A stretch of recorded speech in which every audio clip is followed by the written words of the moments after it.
I'd like to start just by getting your reaction to this white paper on immigration.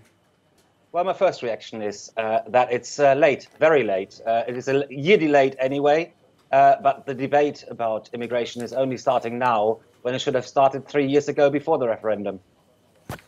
You do have in this white paper a promise from the Prime Minister that after Brexit, even if there is a no deal, that people like yourself will be able to stay. Is that not satisfactory?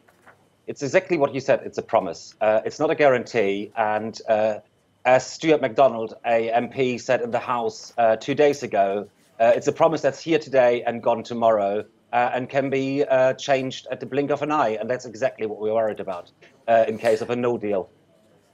But surely, I mean, this is what we're dealing in at the moment. You know, a white paper is as close to a promise as we're going to get. I think if we go down the rabbit hole of not believing anything that the government says or says that it will fulfil on, we're lost, essentially. No, but the white paper is for the future immigration system after 2021. We are talking about the promise that needs to be in place by March 2019, which is 99 days away today. And we need to get this promise into a guarantee. And ideally, we need to have a bilateral agreement with the EU in case of a no deal.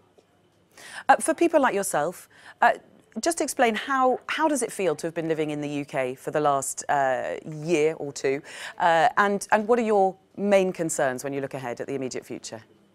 Well, the UK has changed over the last 3 years. So I arrived here 20 years ago, so it was cool Britannia, and at the moment it's more cold Britannia than cool Britannia. So it has changed a lot. Not that I dislike the country, I still love it, but the atmosphere has changed and it's a bit sad. Do you want to stay? I've got no choice. My wife is British, my children are British. I'm deeply rooted here, as many other of the 3.6 million are. But yes, I want to stay. I love the UK. Do you see the problem that Theresa May and her government have, which is to try to reconcile the concerns of people like yourself and try to keep the UK open, but also to give concessions to those people who voted to leave the EU along immigration lines, who wanted to see a reduction in immigration? Well, the opportunity was the biggest overhaul in 40 years in terms of immigration policy. And I think this is an opportunity lost. What we've done is we leveled down, not leveled up in terms of immigration policy.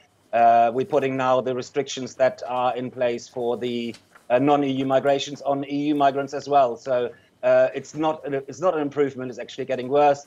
And in terms of delivering on the EU referendum worries about immigration, net migration of those countries that we can control is way above what people were promised in the hundreds of thousands, and I don't think it's going to change.